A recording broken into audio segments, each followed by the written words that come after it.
Into you and welcome to another interesting edition of Correro here on Rapid Television. Well, it has been an interesting week so far. A week that weekend, like we'll say, that was characterized by elections across the country.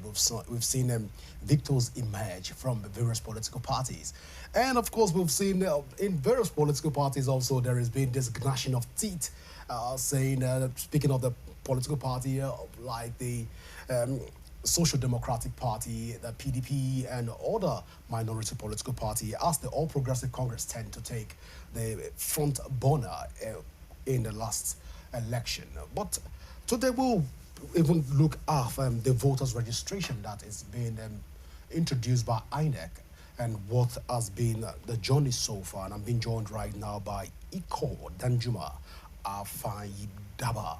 You're welcome to Correro. Thank you, thank you. All right, so let's even delve into the conversation right away. You have seen the INEC come out to say, hey, this is the timetable for 2027 election. We are starting with the online registration. But what do you make of the various voters registration so far in our nascent democracy?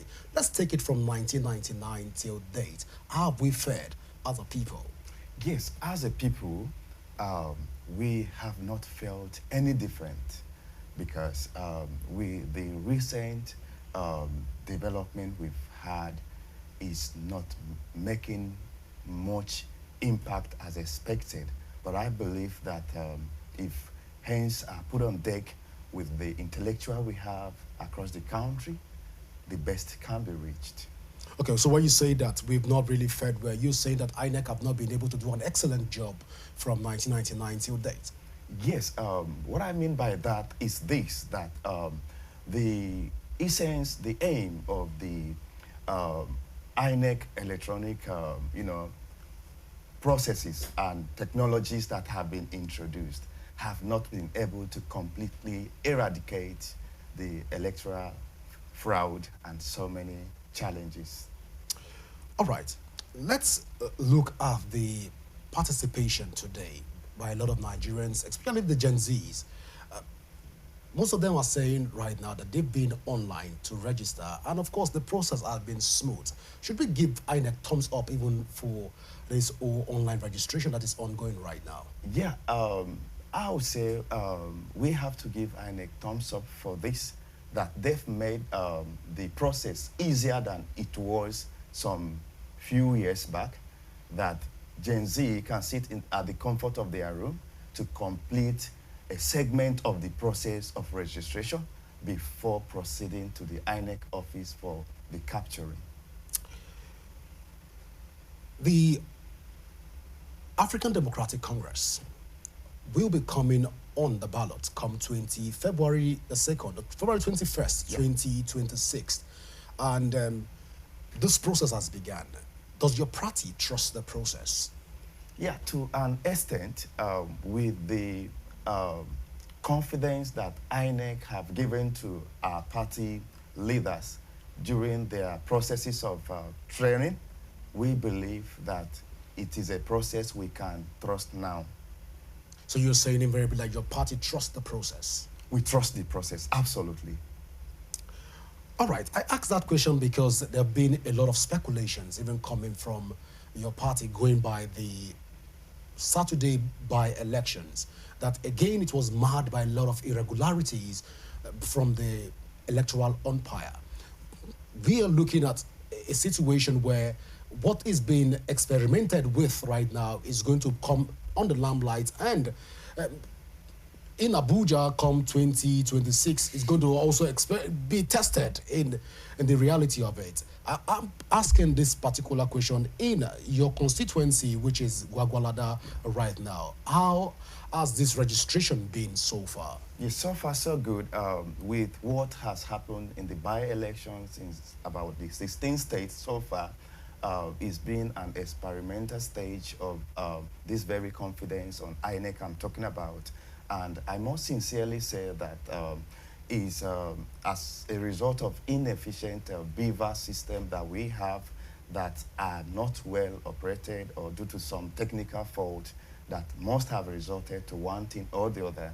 As for my opinion, I believe that the ADC, African Democratic Party, have not lost hope yet. We still have great hope, and we still have much confidence in the procedures and processes of the electoral um, processes. A lot of Nigerians will say that we are not ripe for Bvas. We are not ripe for e-voting.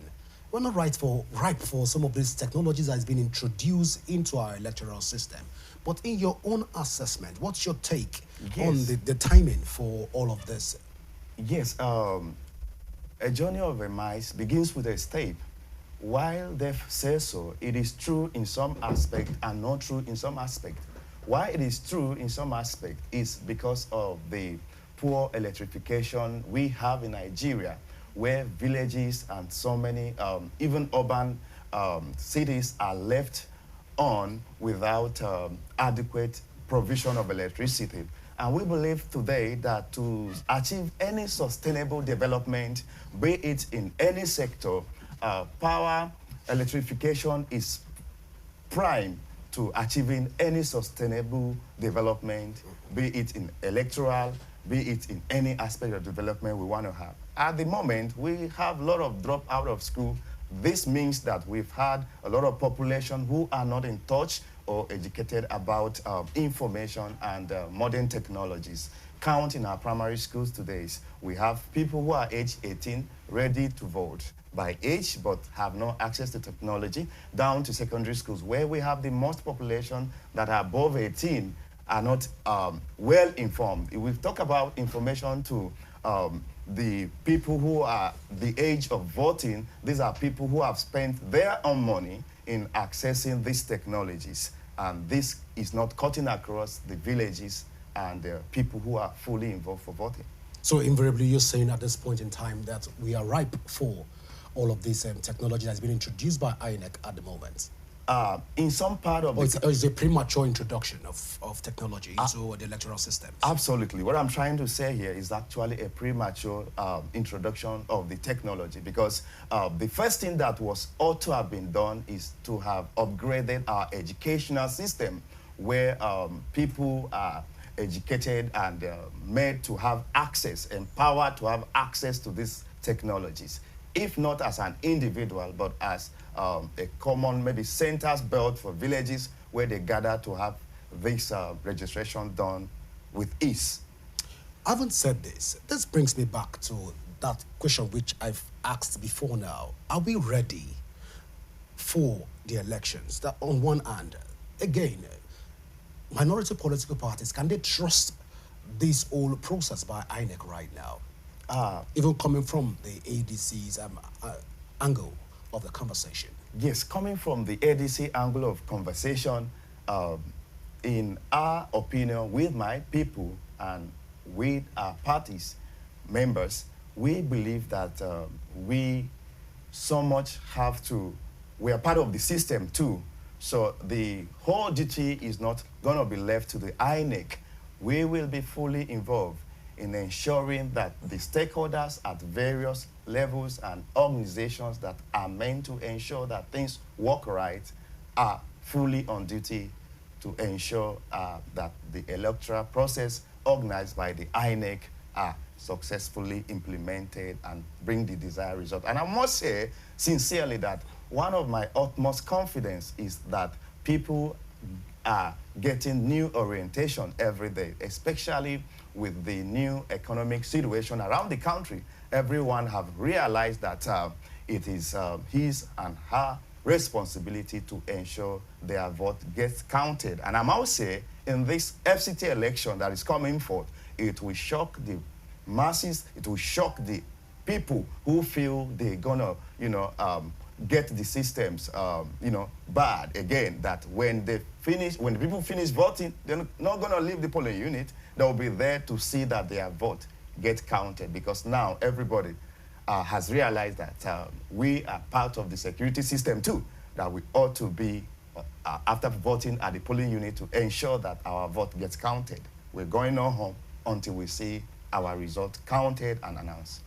All right, so just before I let you go, let's look at this whole process of INEC and the whole technology that's been introduced to the electoral system, a lot of people will say again Yeah. that this has not translated into good governance. Is there a correlation between technology introduced by INEC and good governance? Will this translate to we having a better republic as a people?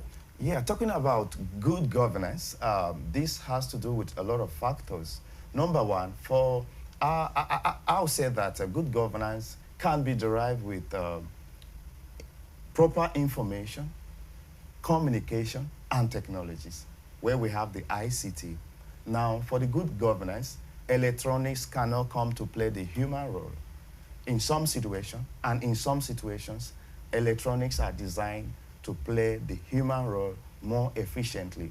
And when we look at the aspect of good governance, when we leave it completely dependent on the human to play the role, definitely fraud cannot be eradicated and efficiency cannot be achieved as expected. So I must say that, for example, in the last election, we had 2023, where we had the presidential election, where we saw where the people from different parties who were not expected to win, but suddenly, as a result of the introduction of the Bvas, people won. Even an Okada person won election, where the son and daughter of nobody won election as a result of the credibility that was yielded by the introduction of the Bvas. So I believe we are getting closer to achieving good governance. And when you look at it in ADC, most of the ADC chairmanship candidates in FCT today, they are young guys who have the intellectual, who have the knowledge and willing and the zeal. They have everything it takes to offer for what we call the good governance. And I believe that it's not going to be interrupted this time. Well, Iko Danjuma, I want to say at this point, thank you so much for finding our time to be with us, even on Korero. Well, viewers, we'll go for this short break, and when we come back, we'll be talking with Judith Shuhaib, who is the publicity secretary of the Social Democratic Party, and we'll be addressing some X-raying the party's internal leadership crisis. Please stay with us as the show continues in a moment.